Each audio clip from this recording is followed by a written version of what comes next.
How would you live your life if you thought you knew how it would end? Our guest today has a new book out that explores this very question.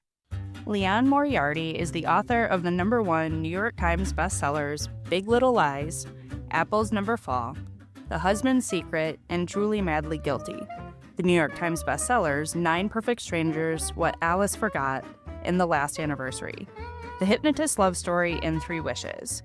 She lives in Sydney, Australia with her husband, her son, and her daughter. Welcome to the first 50 pages, Liane. Thank you so much. It's lovely to be here. We are so excited to talk with you about your new book, Here One Moment.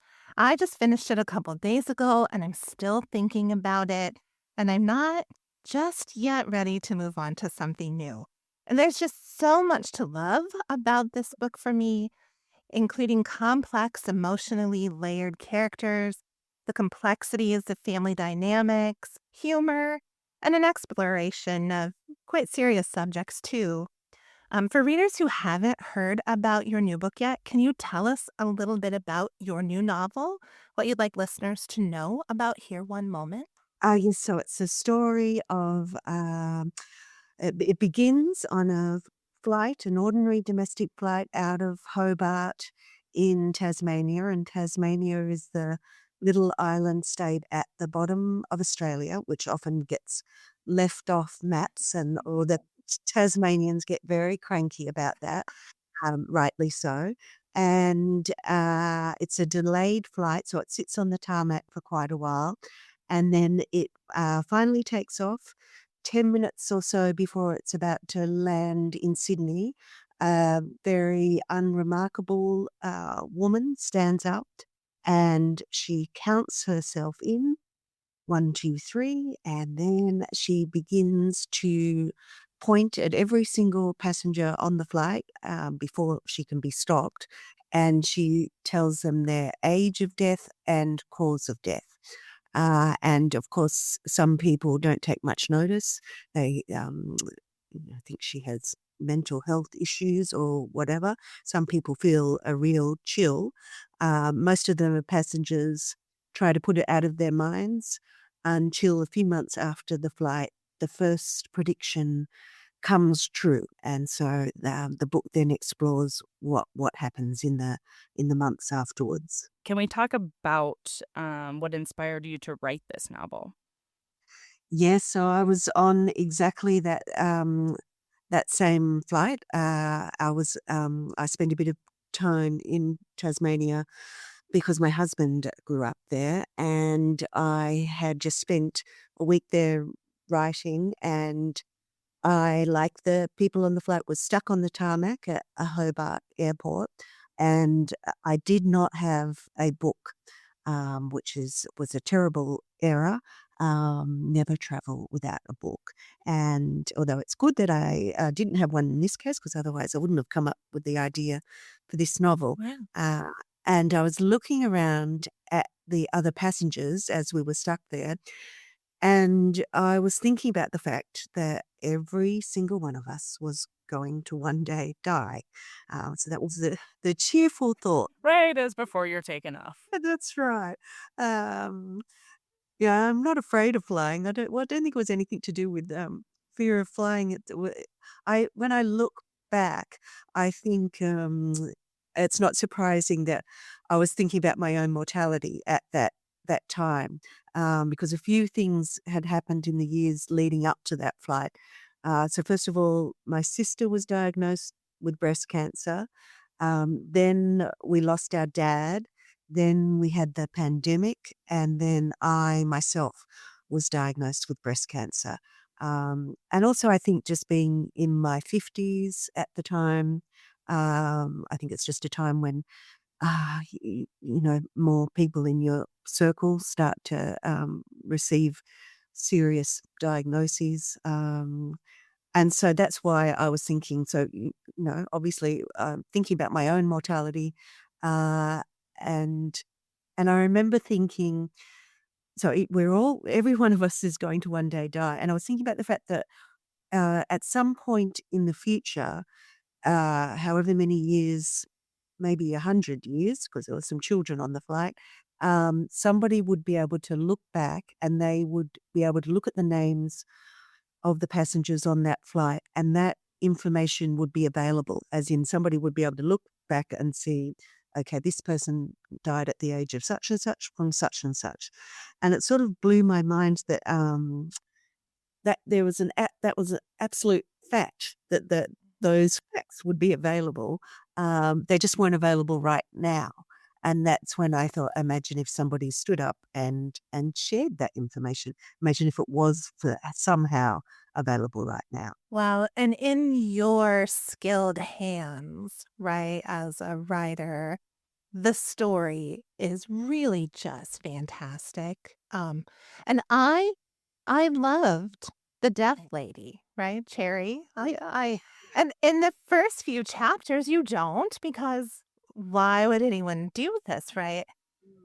Until we get her story, her perspective, and then it's a very different kind of story. But I thought she was such a well-written character. Um, how did you approach writing her character? Yes, so the character of Cherry, I didn't know in the beginning of the book, or when I first came up with the premise, I didn't know who she was. And in fact, I was ready to discard the whole idea until I worked out who she could be. So I just knew that I knew what she did, and sort of knew who she was, but I didn't know anything about her personality.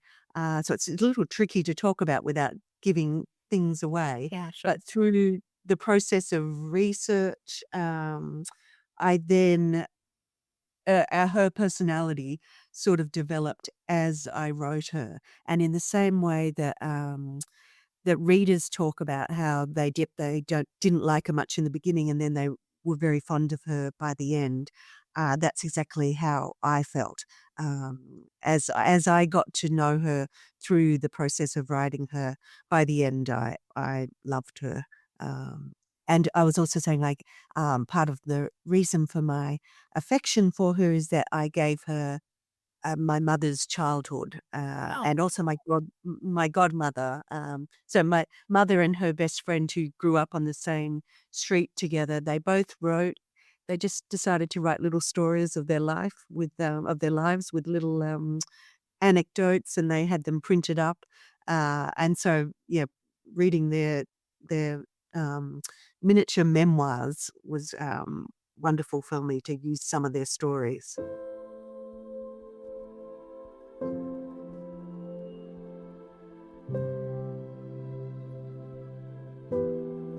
as I'm reading Here One Moment, I was looking on social media. I'm not sure if you know who Adam Grant is. He is an author and an organizational psychologist. Oh, yes. Yes, Yeah. I do. Yeah. And he had posted about his new favorite word, which was from the Dictionary of Obscure Sorrows by John Koenig, Sonder, Sonder.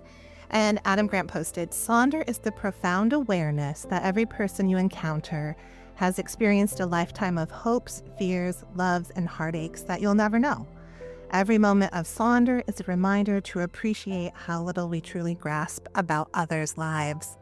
And I was like, this just fits with this book so well. But It does, and it's really that's something lovely to remember, especially when you come across some really unappealing people, isn't it? You try to keep that in your mind. There are some people who I still hold grudges against, just little strangers who are nasty to you on planes, just thinking, yes, what happened to you? I still don't forgive them, though. I'm trying to use that phrase to help me forgive them. It's lovely, though. yeah, so I have to ask, have you ever had an accidental encounter with a clairvoyant? I have never had an accidental encounter. I've had some planned encounters. Oh, well, I remember once being at a charity event where they had psychics there sitting at tables, and I went and sat down with him.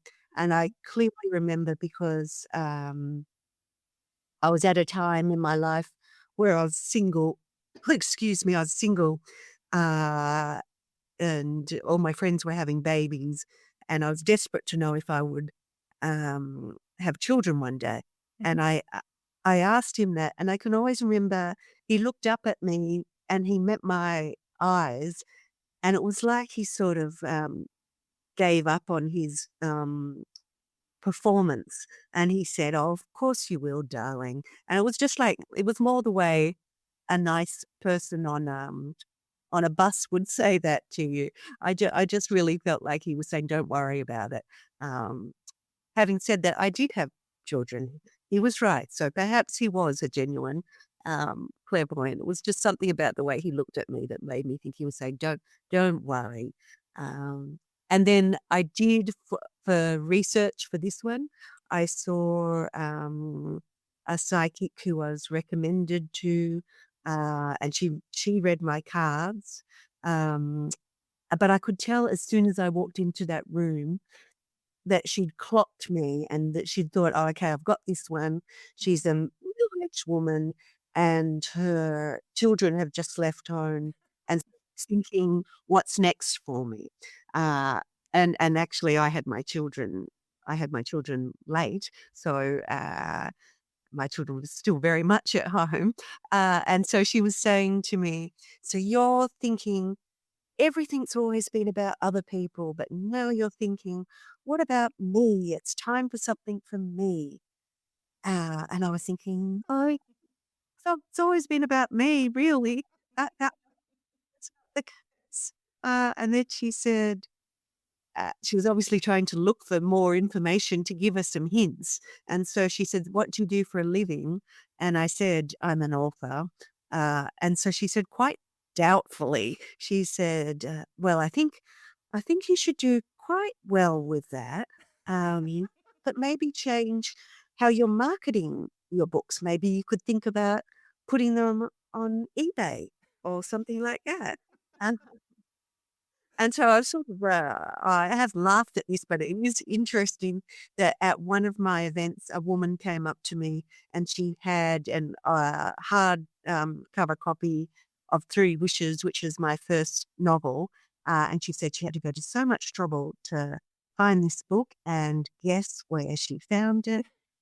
On eBay. eBay. Yes. And you could say that her prediction did come true. Well, I am going to guess that readers are probably going to be sharing their own psychic encounters with you pretty regularly now. Uh, Yes, and I love hearing people's stories, because I'm a skeptic, but I'm desperate to believe. Um, and people do. Well, having said that, somebody told me that her aunt was told she would die at the age of, I think it was 40 something, and the poor aunt spent all the years up until the age of her predicted death worrying about it, and then went on to live until she was 80. So it was just a reminder that what my woman does on that flight is a terribly cruel thing to do to somebody.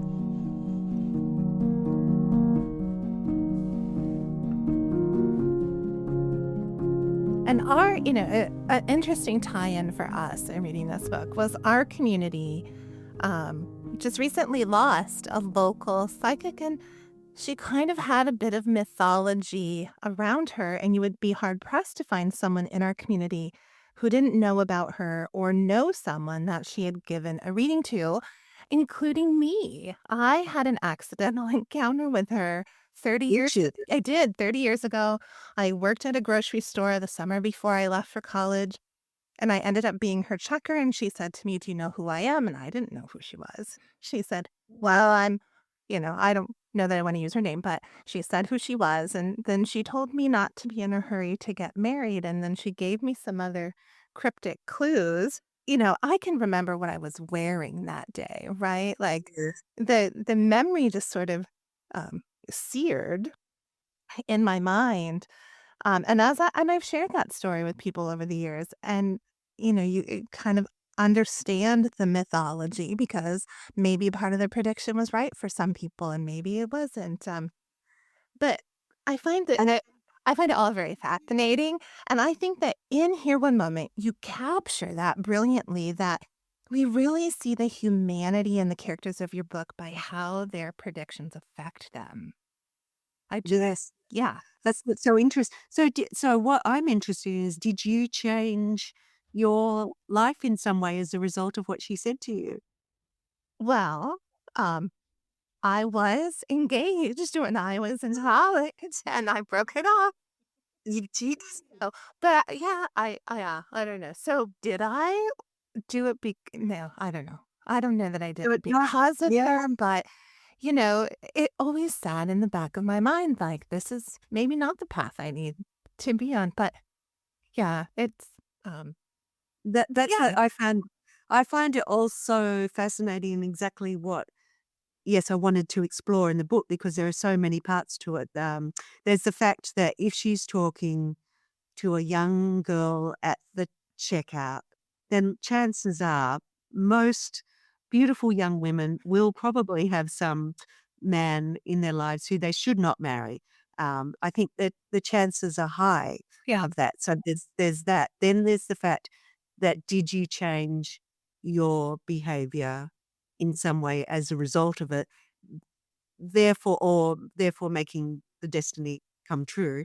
Or did she really have some special abilities, which I think could be true. So yeah. that's what, yeah, I find the maths of it interesting, the statistical probability that she could have got that right, and also the possibility that some people really do have gifts.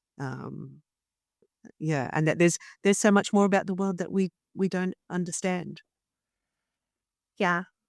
We wanna definitely respect your time. I think we could sit and chat with you for so long. I think so we're gonna jump ahead a little bit. Of course. So there's a very interesting back and forth on the concepts of determinism versus free will in this story and like the idea of fate. Was there any one thing that stood out in your research for the book that you found especially intriguing? Let me think. I was just exploring along with Cherry as I wrote the book, and I found it all fascinating. I guess um, just the way that we naturally want to see patterns in life. Um, and the fact that, the a story that she tells about her father explaining to her that the coin has no memory, um, and so that every time you toss a coin, it's got an equal chance of being tails or heads. And I understand the maths of that, uh, but I also can't quite believe it either. Because like everybody, I think if you see um, three heads in a row, then you think the next one will surely be tails. And I do, and also I think I wrote about the fair, or was it called the fair world fallacy, um, which There were so many good ones, right? There were so many little, like, added the scientific sort of things added into, the theories to the But book. it made you want to jump off in these rabbit holes of like, okay, I got to put my bookmark in the book, and then I'm going to have to go down this online research rabbit hole. Because I think we all do that. Yes, the fair world, that you think that if this has gone wrong, well, then it's not fair. Then now I will get some good luck. And of course, it doesn't work that way. But I find that in a way comforting to Yeah. just think whatever's happening, nobody's actually up there saying we're going to make everything go wrong for you today. We are. And it just feels like that. Right? Early on in the book, you discuss Cherry and that dinner party that she went to back in 1984, and that, she really wanted to, ask a question of the bearded man at that dinner. And she wanted to ask, if free will doesn't exist, if all your decisions and actions are inevitable, are you still required to apologize for them? And I still keep thinking about that possible question. I'm like, oh, she should have asked it. Like, I want to know. Yes, sir. Well, and I think she didn't really respect him. She knows the answer herself. That Yeah. of course she should apologize for them. Yeah. But I kind of wanted her to just be like unapologetic about it. I'm just like, eh. On a little bit more serious note, one of the main themes of Here One Moment is confronting mortality. Death and dying is a subject that we so often avoid at all costs. And I think that in reading this book, through the way the story is crafted, you create a space for dialogue on mortality. With sharp wit and a nuanced eye on human relationships, you really help to make the discussion accessible. How do you know when that quote unquote humor strikes the right chord in your writing? Um, do I? Yes. Do I don't know if I do know. And I'm always questioning myself, and even uh, uh, I feel like when you're saying lovely things about it that it has, but then I can read something else that says that I haven't, that I haven't done so. So I don't know. And I find when I'm writing, I just have to focus on the story, and that it's really important that that's all I focus on.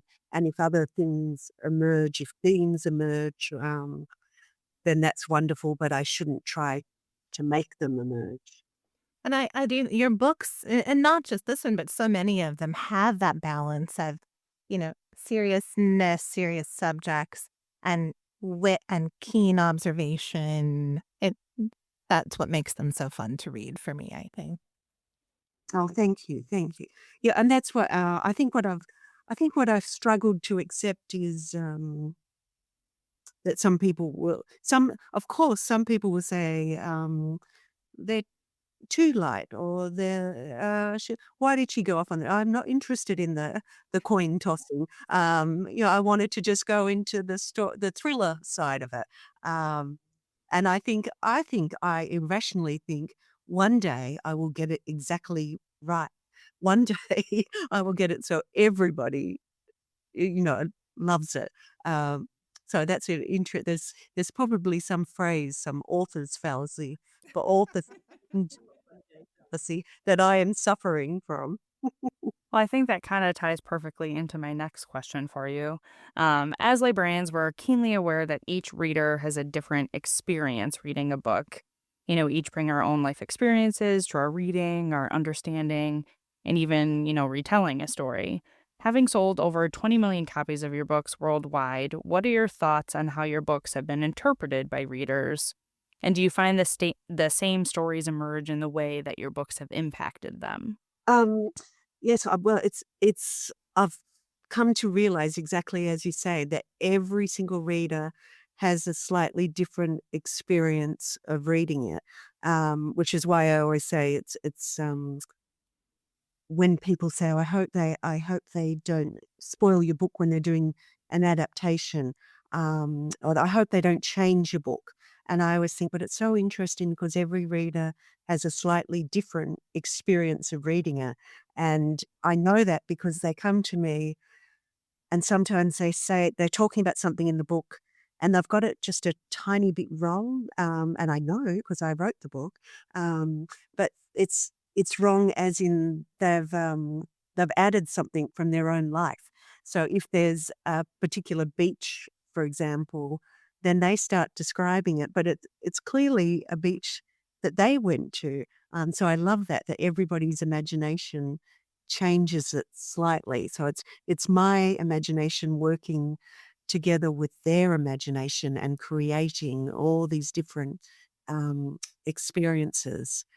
But yet every reader, so some readers, depending on what's happening in their own life, will have something different. So if, for example, they recently experienced a loss when they're reading this book, they might really have quite a profound experience reading it, whereas another reader might take it on a beach holiday and they just want to read it like a thriller and say, so what happened, who was she?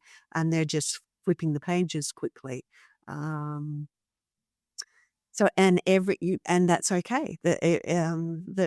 Whatever they take from it is fine. There was one woman who came up to me, excuse me, after an event, and she had one of my previous books, and she was started to tell me the story of how she read this book when her child was very sick and in intensive care. And she said to me, and it was just so good when I was going through all this stress, and then, excuse me, I knew I could go back to the waiting room and just lose myself in my Yeah. crappy book. Um, and it was so funny because she walked off, and I thought, I bet she's thinking to herself, did I just tell that author that she wrote crappy book? I knew what she meant. What she meant was that the book wasn't, she was going through important real life things, and she was going to lose herself in a book that, Yeah. it's just a story.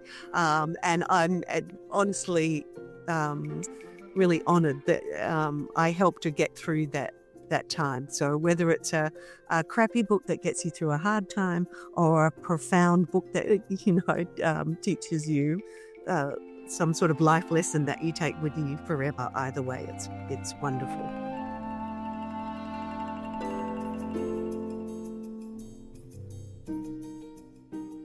And we have talked before, we love to talk about the power of story in people's lives and how reading can transport you. And we also know that people judge themselves for what they read. So if you're not reading highbrow literary canon works, then you probably are saying, well, it's just a novel, but we read for joy. We love that phrase. Read it and makes you happy. Read for pleasure. I think it's something that left over from your school days, where you thought reading should not be fun. And it's fun, when people say to me, "What's your guilty pleasure for reading?" And I always think, well, I'm not going to feel guilty about reading anything ever. So yes, obviously, it's quite evident to us that you are a reader. And so if you have a few minutes to talk about what sparked the love of books for you in your life, was it a specific book or a person that gifted that to you, or was it something that you discovered on your own? Well, so I did grow up in a house where books were always available, which was something I took for granted for quite a long time. My grandmother had bookshelves filled with all the books that she loved, which was a lot of English books. So they were set in boarding schools and things like that. And then my father had a home office where he had a lot of airport sort of thrillers there. And so I read some books much too early when I was very little. Um, and then my mother would take us to the library, but it was just something to distract us, to keep her, to keep us going. Because I'm the eldest of six, so anything that would keep us quiet, she definitely was not doing it in the way that we do now, where we think we're doing something good for our children. Please, please, you must read. It was just anything to shut you up. So, and I can't remember a particular book. I just loved it from when I was very young.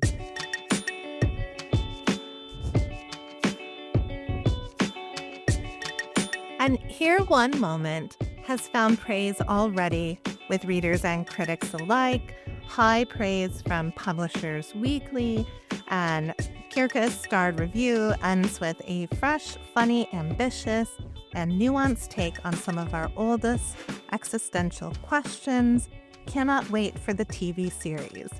And so we would be leaving out something very special from this conversation if we didn't mention that you've worked with some of the most talented A-list actors and actresses that have brought adaptations of your books to life on screen, including one of my favorites, Big Little Lies, which did win multiple Emmys.